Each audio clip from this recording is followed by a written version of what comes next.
El reino de la divina voluntad ya está en medio de las criaturas. Escucha la espiritualidad dictada a Luisa Picarreta por el especialista, el doctor Salvador Tomasini. Aquí, por Mundo Católico, construyendo la civilización del amor.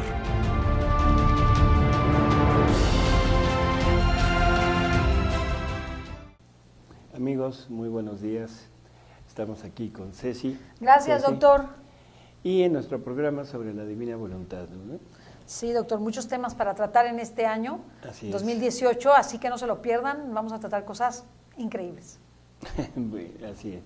Estuvimos viendo en los últimos programas, o sea, primero vimos los fundamentos para poder vivir en la divina voluntad y después el programa sobre los velos que nos impiden ver y vivir en la divina voluntad.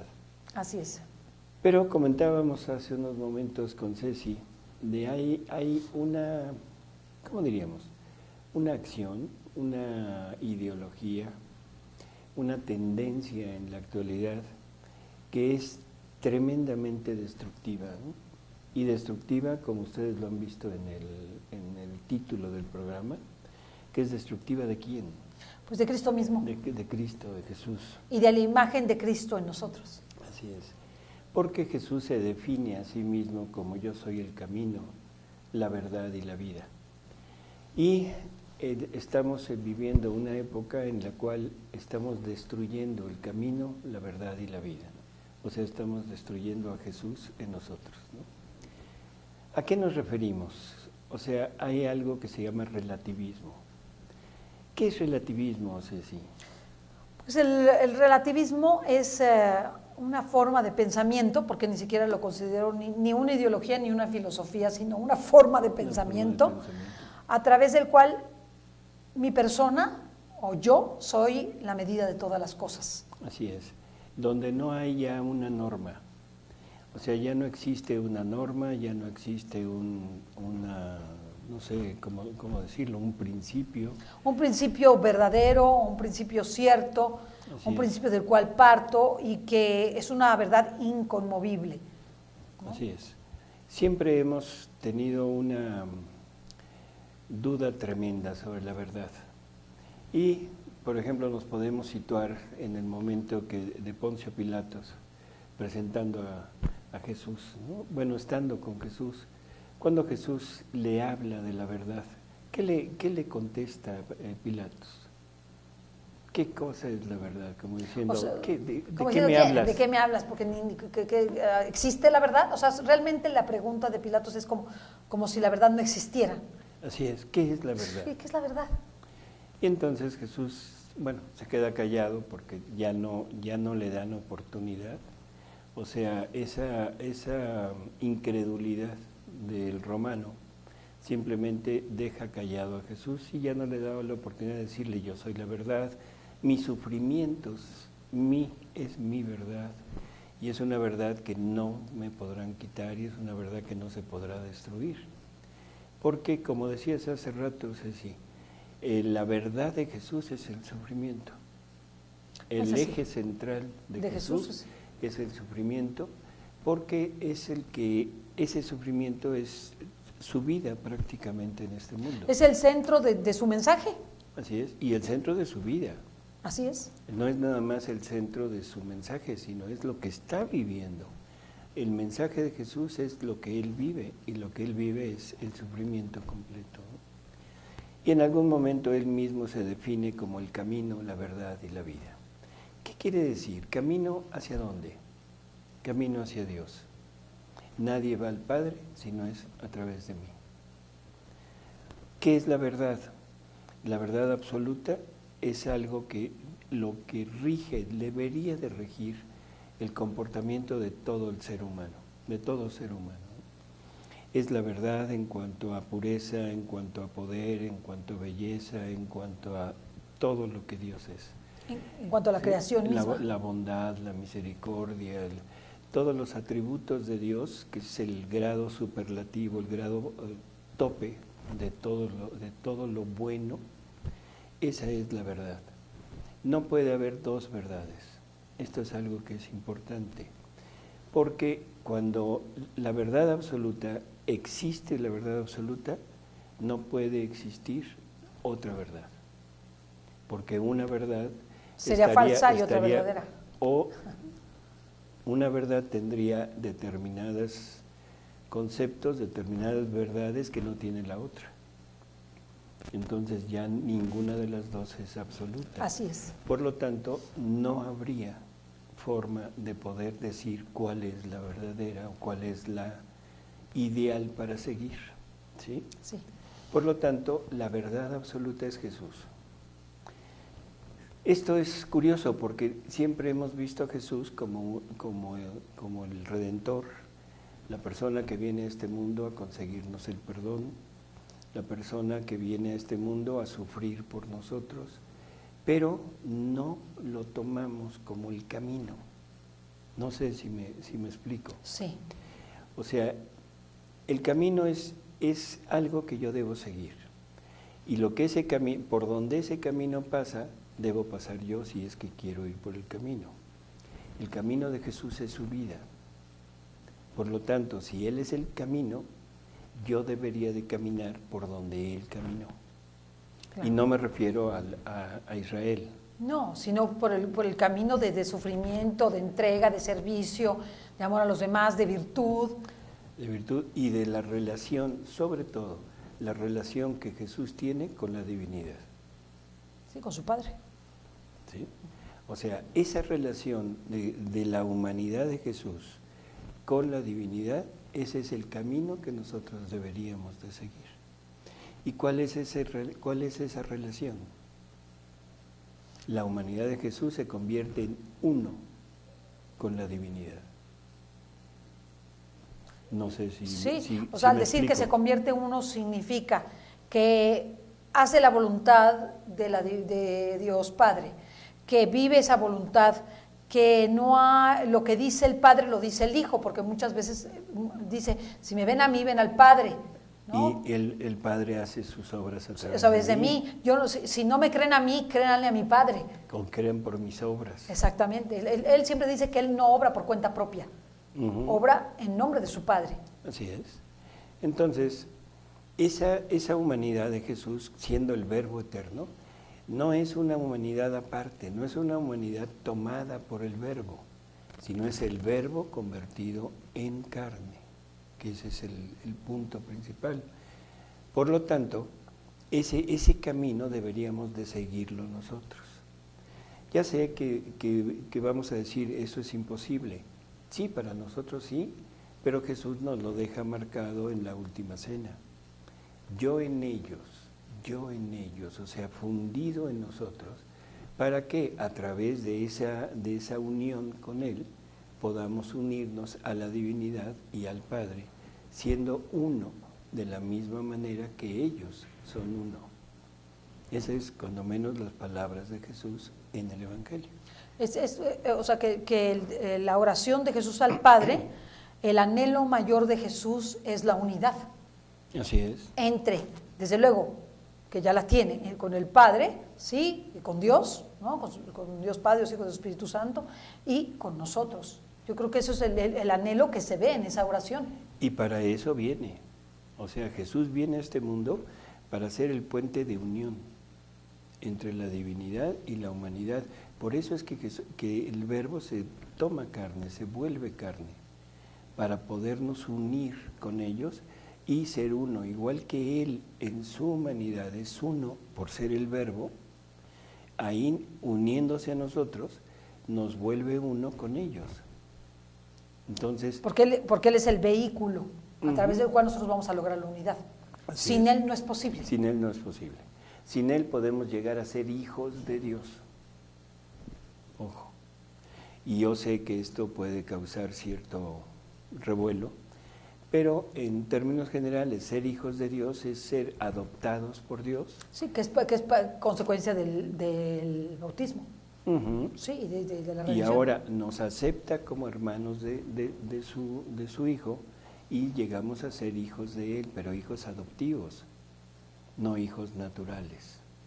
Porque el hijo natural contiene la misma naturaleza que el Padre.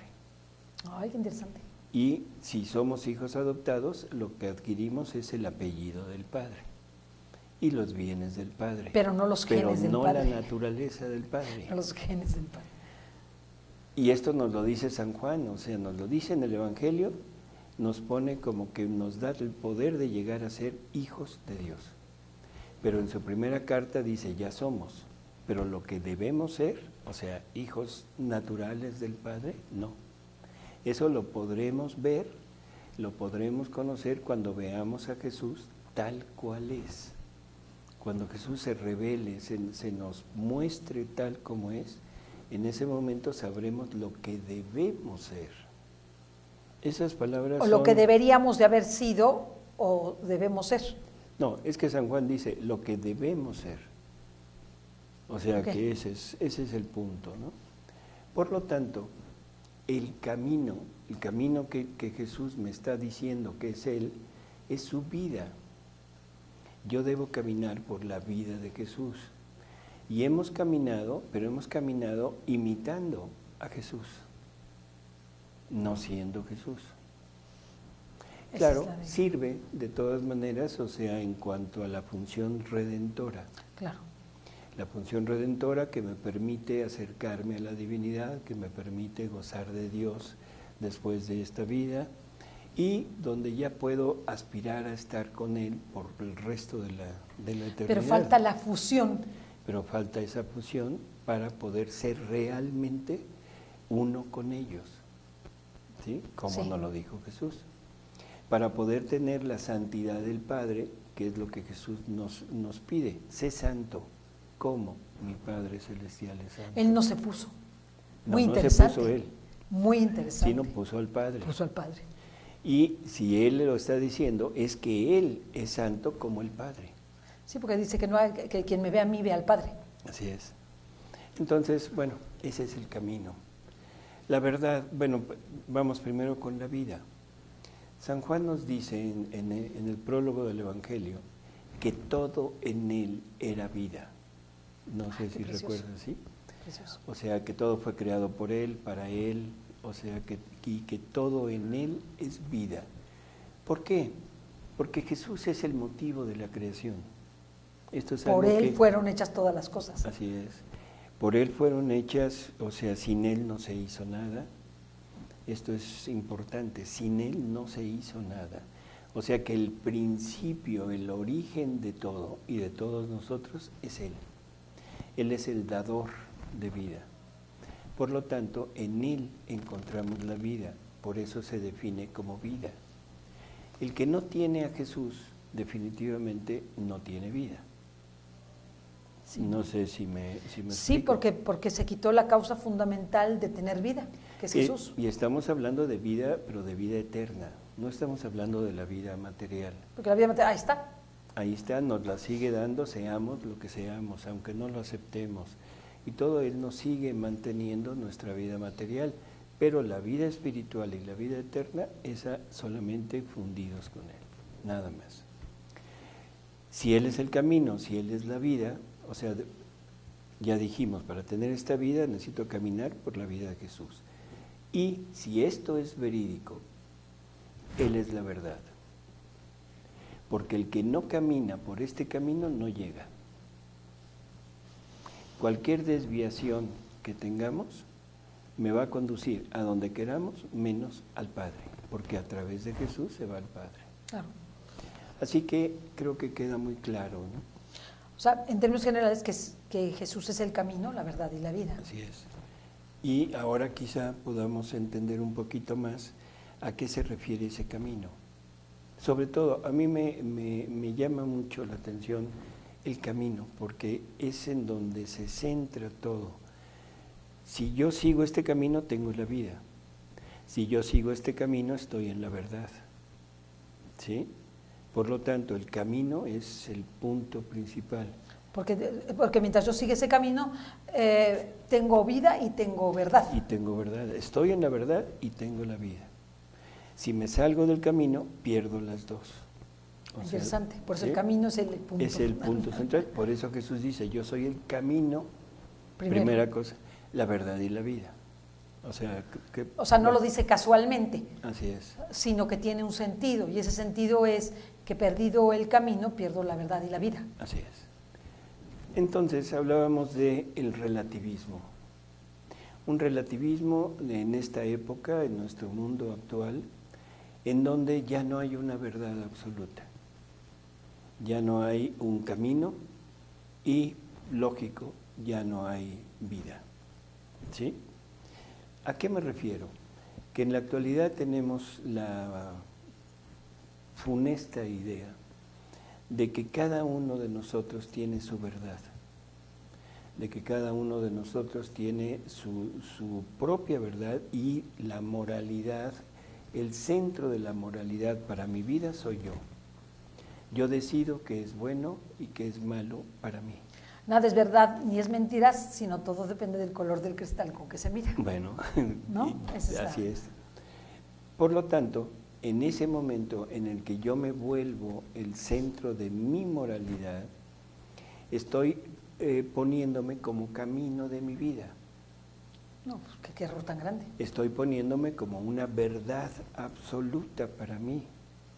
¿Qué estoy haciendo? Estoy destruyendo la verdad de Jesús. Estoy destruyendo el camino de Jesús y estoy destruyendo la vida de Jesús en mí.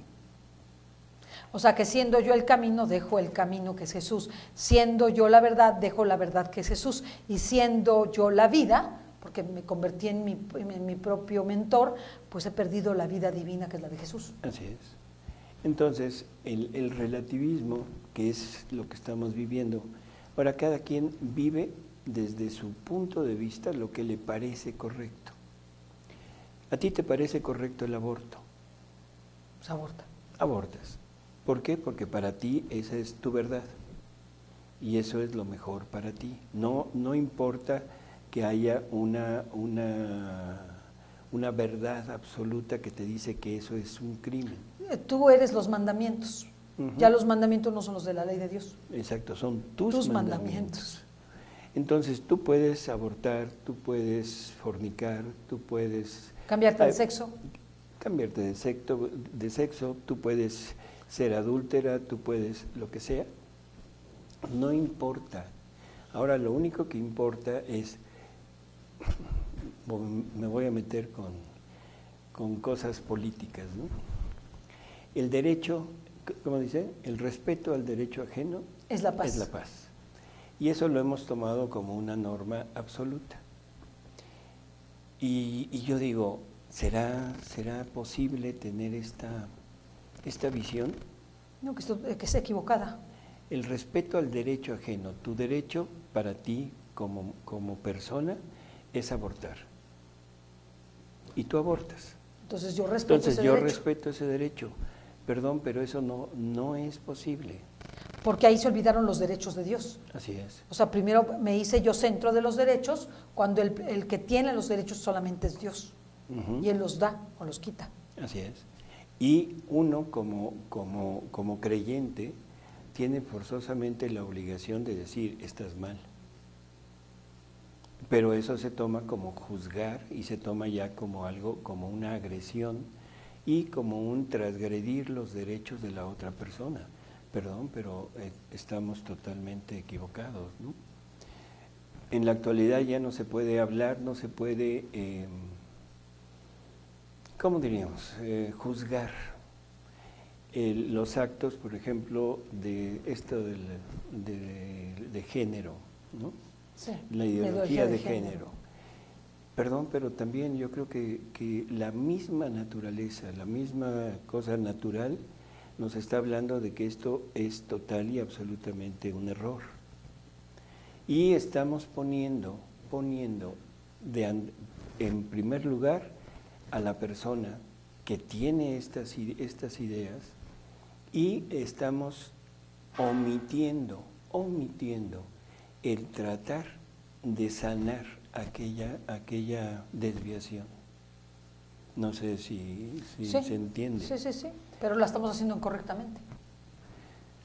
Como médico, si uno ve a un enfermo, creo que sería terrible el no proporcionar un alivio. en no tratar de aliviar aquella enfermedad. Entonces, ¿por qué cuando yo veo, por ejemplo, a una persona que tiene ideas raras, que se cree, no sé, Superman y que quiere aventarse de la azotea con una capa, ¿por qué voy a tratar de evitar aquello? Porque se va a causar un daño irreversible. Así es. Que quizá pierda la vida incluso. Puede y ser. el máximo valor ahí a cuidar es la vida, ¿no? Por eso si se suelta de un edificio, se tira con una capa, lo más seguro es que se estalle. Así es. ¿Y entonces por qué permito el aborto? Porque he inventado, porque para mí me parece un invento, que ese ser es un conjunto de células y no es una persona. Y le he quitado la calidad de persona.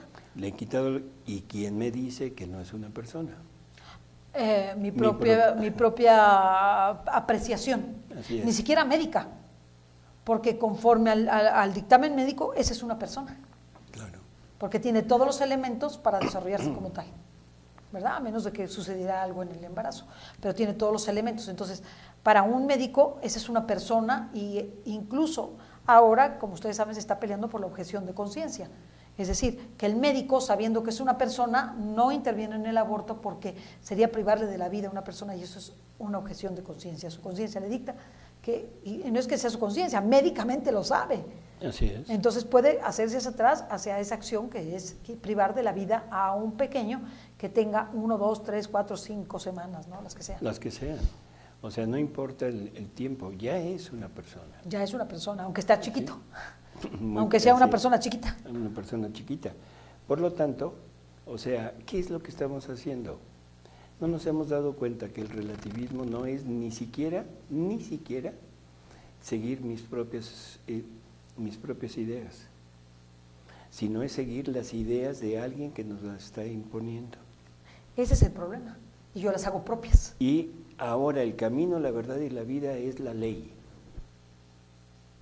Aunque sea ley inmoral. Es que, perdón, lo que estoy diciendo es la ley, es el gobernante. El gobernante se ha vuelto el camino, la verdad y la vida. Y estoy siguiendo las deformaciones de pensamiento del gobernante. Porque el gobernante es el que autoriza, el gobernante es el que libera, el gobernante es el que ordena. Y el que decide. Y el que decide. Y por lo tanto yo me libero, según yo me libero de acuerdo a mi persona, pero lo que estoy haciendo es seguir al otro. Claro. Que en realidad no nos hemos liberado del yo soy el camino, la verdad y la vida. Ahora el camino, la verdad y la vida se ha vuelto el gobernante. O el político. Por eso, el gobernante. Y ese gobernante me da la opción de yo convertirme en mi propio yo soy el camino, la verdad y la vida. Pero como él quiere. Porque si yo quiero convertirme, aunque sea en mi propio camino, verdad y vida, pero no es como el de él, entonces tengo una sanción. Estoy mal. Estoy mal, y entonces a lo mejor me voy a la cárcel, me quitan al hijo, me penalizan, me multan. Entonces todo eso es lo que es muy delicado. Porque la moralidad ya no es la que viene del Ser Supremo, porque la moral está inspirada en Dios. Y de Dios viene a la moral, y de la moral viene al derecho, y de ahí la ética. Ahora ya ni eso.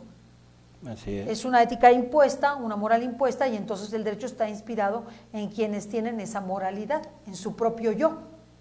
Y esa es la que trasciende a nosotros, ¿no? Como la verdad y la vida, como camino, verdad y vida. Así es.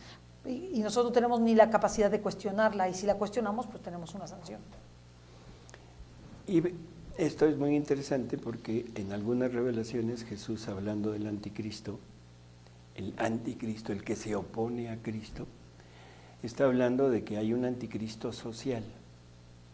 Ah, claro. Que es el anticristo que somos todos, porque todos nosotros estamos, en nuestra vida estamos adoptando ideas, pensamientos, acciones que van en contra de los mandamientos y de la ley impuesta por Cristo, por Dios, ¿sí?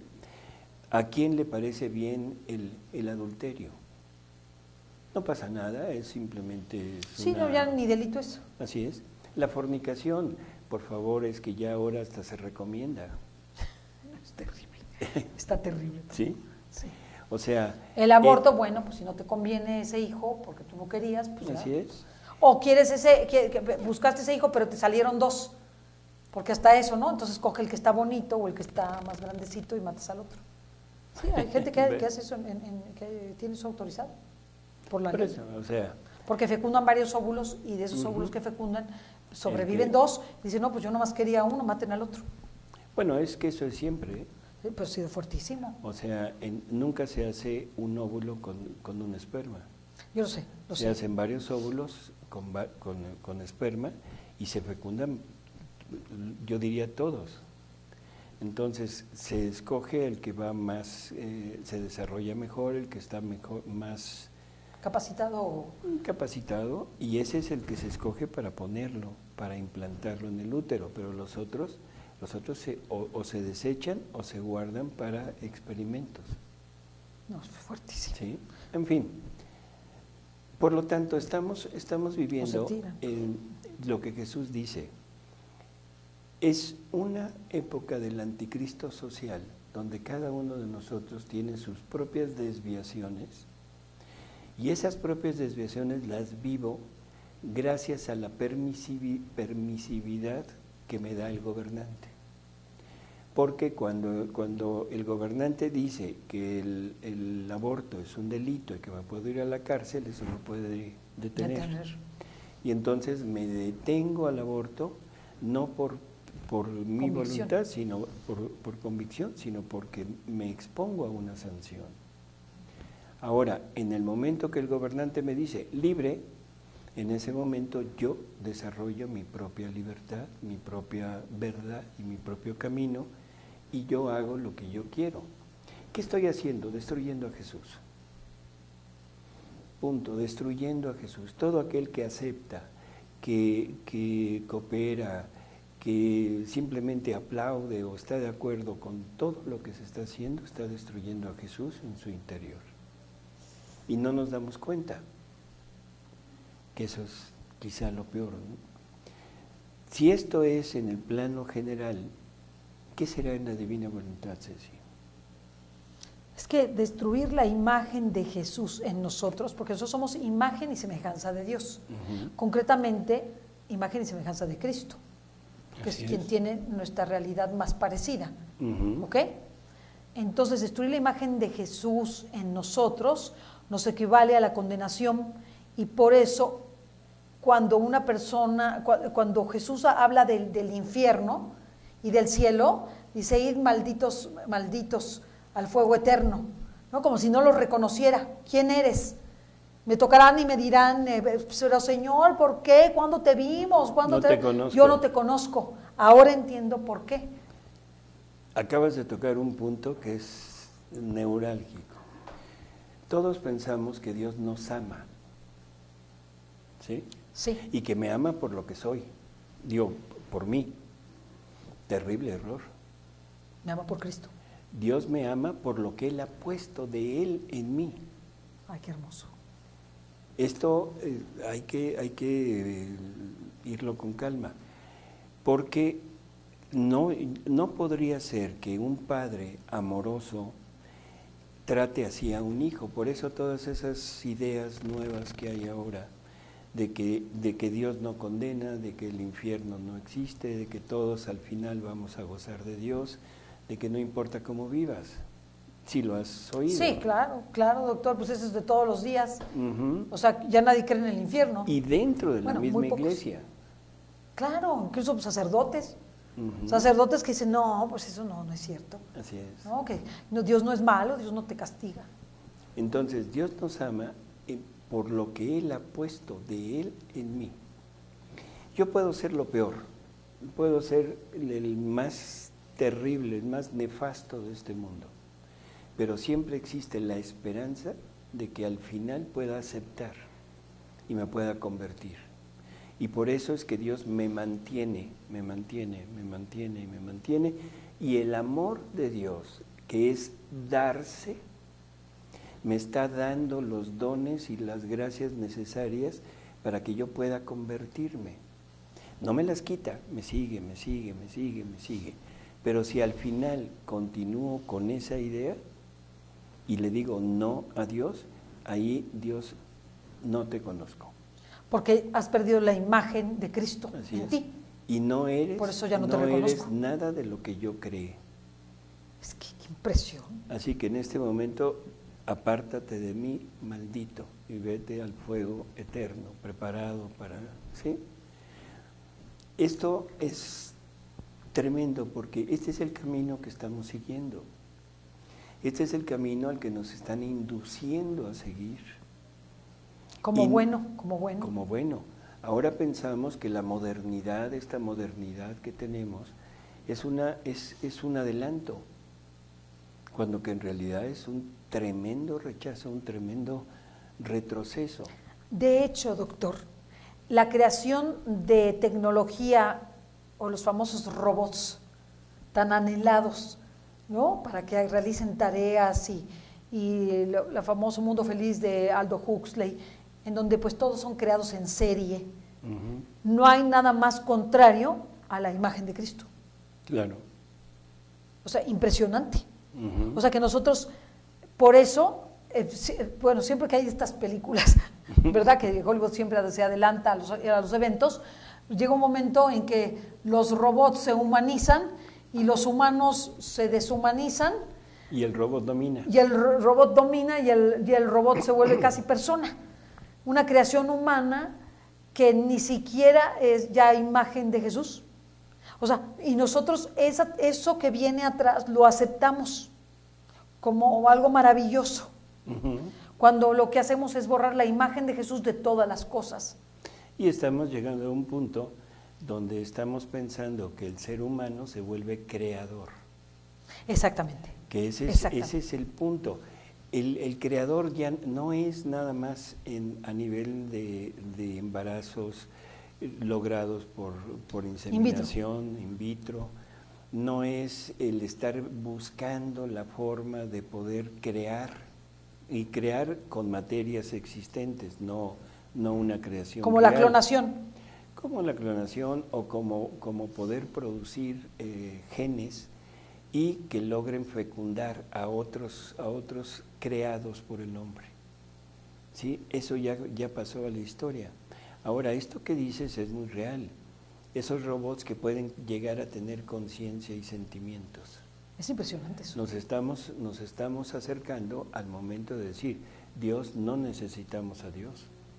Yo soy creador de un ser capaz de sentir, capaz de amar, capaz de razonar, capaz de discernir y próximamente capaz de reproducirse. No, y es fuertísimo, ¿no? El famoso Hombre Bicentenario, ¿no? Esa película, ¿no? En donde el robot llega un momento que se hace persona, ¿no? Que se va cambiando y va decidiendo hasta sentir el dolor de la falta de alimento, la necesidad sexual, todo, ¿no? Hasta que su piel envejezca y hasta morir, ¿no? Él obtiene el derecho, de acuerdo con la película internacional, de que le dejen desconectarse para morir igual que los hombres. No, es absurdo. Por eso, es exactamente el pecado de Satanás, Eso es el pecado original. que es querer ser creador.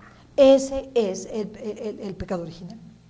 Realmente no es solamente la manzanita, ¿verdad? Es como Por eso, complejo. así es. O sea, ser creadores, ¿sí? Y esto es algo Ser muy como interesante y ojalá que se entienda. Estamos erigiendo a Satanás como Dios. Y estamos poniendo a Dios como opresor. Nunca hemos entendido, desde esta ideología del relativismo, de la libertad, de yo como centro de la moralidad, yo veo a Dios como un opresor.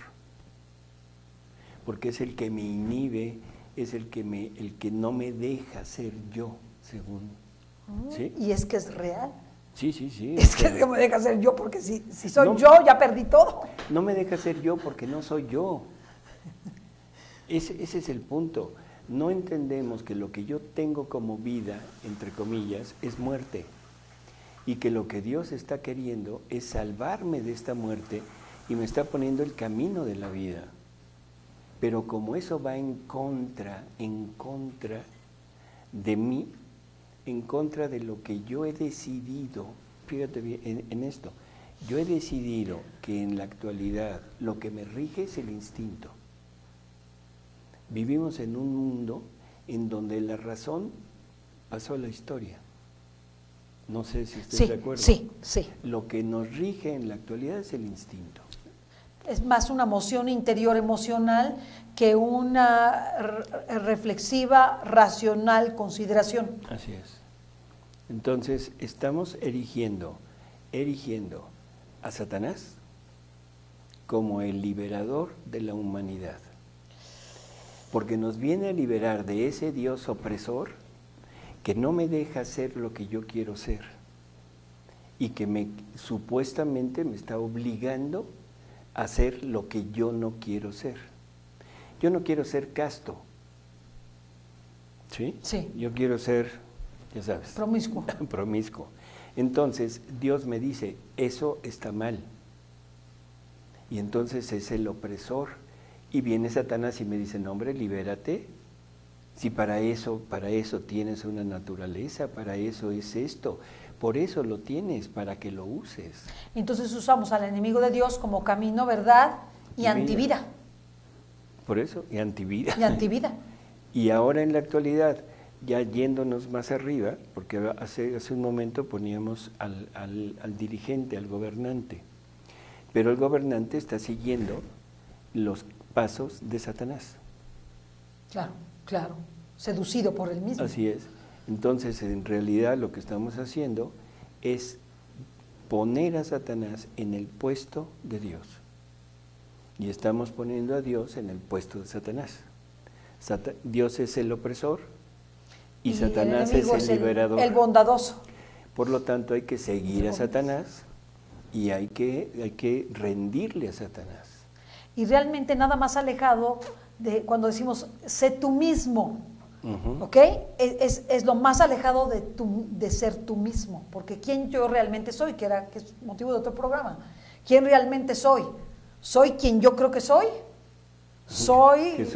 Jesús le dice a Luisa, cuando quieras reconocerte, ven a reconocerte en mí. Ay, qué hermoso. Ay, qué porque si te reconoces fuera de mí, te vas a equivocar. Y cuando quieras reconocer al prójimo, ven a reconocerlo en mí. Porque si no lo reconoces en mí, te vas a equivocar.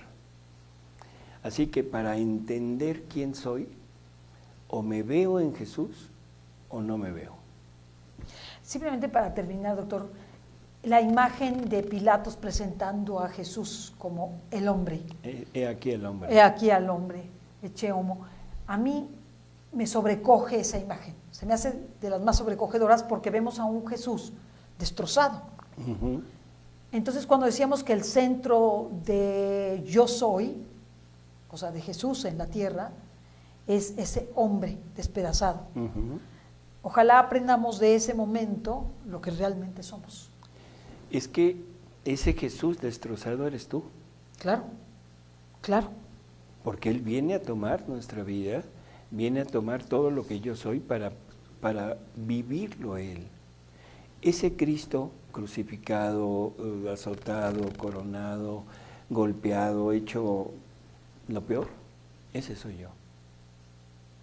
Eso es lo que yo merezco. Por mis pecados. Por mi vida. No le hables de pecados, habla de vida.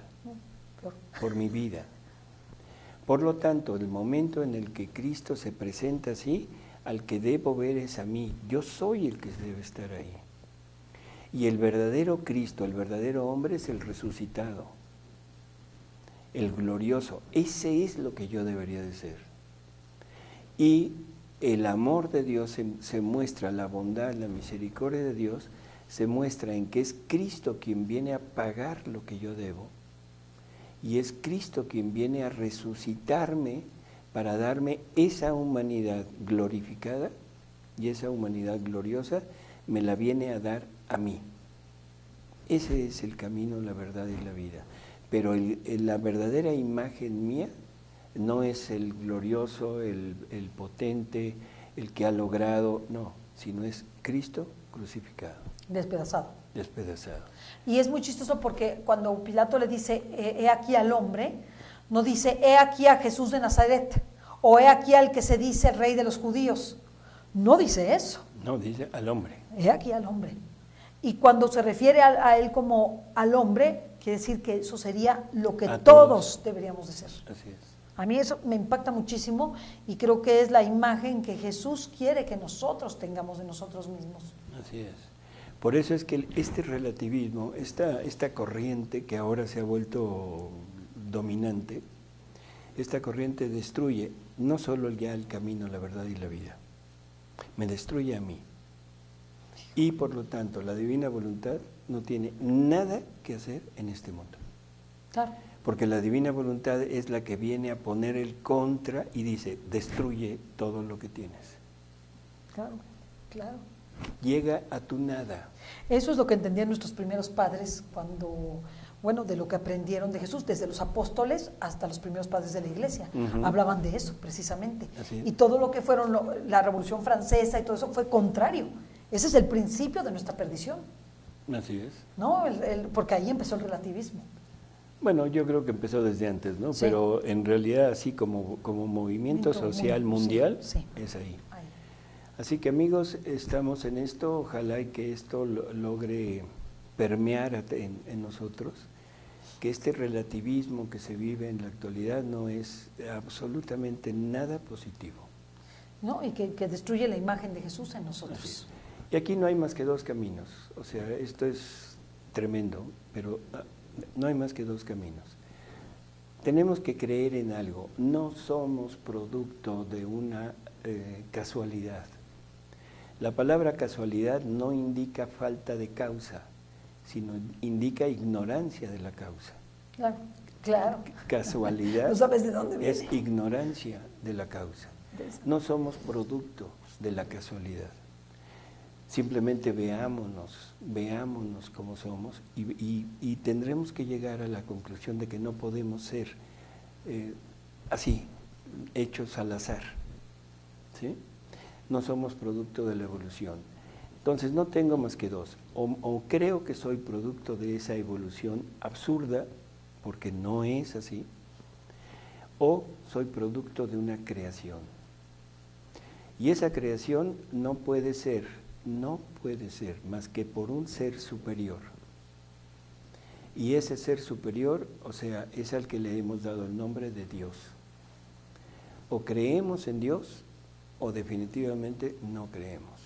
Creemos en nosotros mismos. Así es. Y lo mismo que dijimos, no puede haber dos verdades, porque una excluye a la otra, no puede haber dos principios eternos. No puede haber un bien y un mal eterno. ¿Se entiende? Sí, claro. No puede existir Satanás y Dios desde toda la eternidad. ¿En el mismo nivel? En el mismo nivel. Pues no. Satanás es creado. Claro. Y no creado como Satanás, sino creado como un ser angélico. Sí. Pero que el orgullo, la soberbia, lo sume en lo que es ahora. Por lo tanto, ese alabar a Satanás como el liberador del hombre, deberíamos de entender que es la venganza de ese ser contra el ser supremo y que se está vengando en el hombre, que es la creación de Dios y el plan de Dios. Cada quien decide a quién seguir. Ay, doctor, quedó fuerte el final. Bueno, amigos, pues... Gracias, gracias doctor, gracias a todos. No se pierdan los siguientes programas, van a estar interesantísimos. Hasta la próxima, bye.